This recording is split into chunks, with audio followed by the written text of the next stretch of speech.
공수처가 윤석열의 재판정 촬영을 불허한 쥐기현 서울중앙지법 부장판사에 대한 수사에 착수하면서 국민들에게 큰 호응을 얻고 있습니다.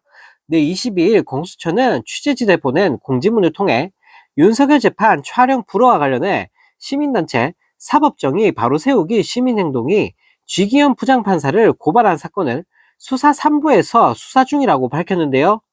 앞서 쥐기현은 지난 14일 내란 우두머리 혐의로 재판에 넘겨진 윤석열의 1차 공판 당시 취재진의 법정 촬영을 불허하면서 윤석열에게 엄청난 특혜를 제공했습니다. 재판을 받는 대통령에 대한 취재는 국민의 알 권리 차원에서 전직 대통령 모두에게 허용이 됐었는데, 쥐기현 이 사람만, 그것도 윤석열의 재판 촬영만 못하도록 불허한 건데요. 한술 더 떠 윤석열이 지하 주차장을 통해 법정을 출석하는 방식 역시 허락을 했는데, 이 역시 이명박 박근혜와 비교하면 형평성과 맞지 않다라는 지적이 폭발하고 있습니다.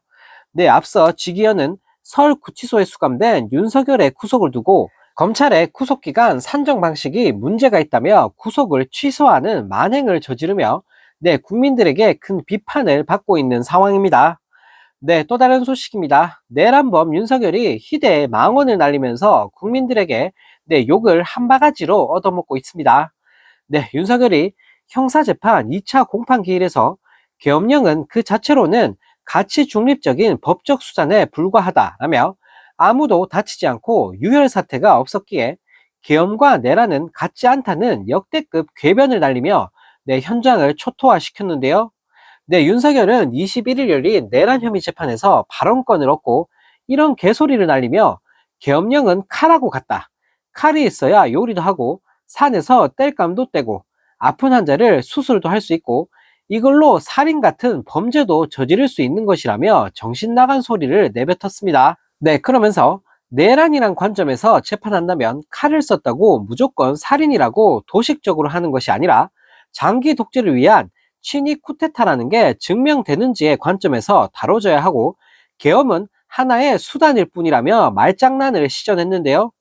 또 윤석열은 아무도 다치거나 유혈 사태가 없었고 국가 비상사태를 선언하는 방법이 오로지 비상계엄 선포 말고는 나라의 상태가 비상이라는 걸 대통령이 선언할 방법이 없다라며 개소리를 날렸습니다.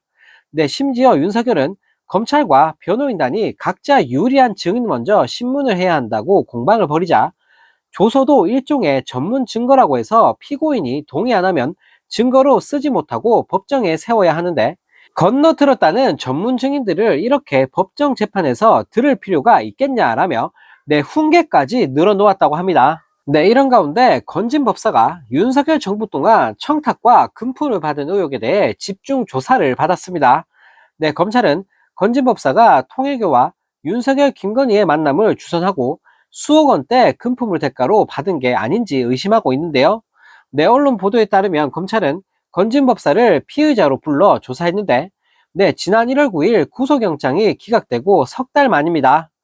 당시 수사 대상이 2018년 지방선거였다면 이번엔 건진 법사가 윤석열 정부 기간 받은 청탁과 금품 수수가 조사 대상이라고 하는데요.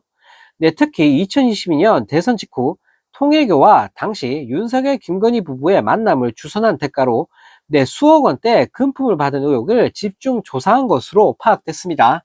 또 건진 법사에게 금품을 건넨 건 통일교 2인자로 통했던 사람으로 통일교 세계본부장 윤모 씨라고 하는데요. 건진 법사는 윤석열 대선 캠프가 차려진 2021년 12월부터 통일교 윤 전 본부장으로부터 고문료 또는 기도비 명목으로 돈을 받았다고 합니다. 건진 법사는 올 1월 조사에선 통일교 윤 본부장에게 어떤 자문을 해줬냐라는 검찰 질문에 자문해준 것은 없다라고 답했습니다. 그러자 검찰은 윤 본부장과의 대화 기록을 보면 대통령과 영부인 만남을 주선하는 것 이외에 별도의 자문 활동이 확인되지 않는다. 어떻게 생각하느냐라고 되물었다고 하는데요.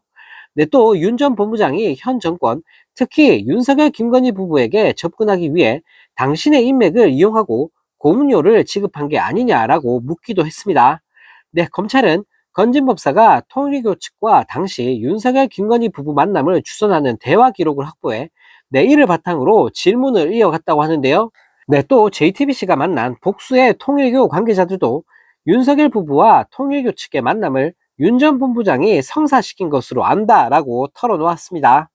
네, 이런 가운데 공수처가 12.3 비상계엄 이후 약 4개월여 만에 윤석열이 연루된 해병대 채모상병 순직 사건 외압 의혹 수사를 재개합니다.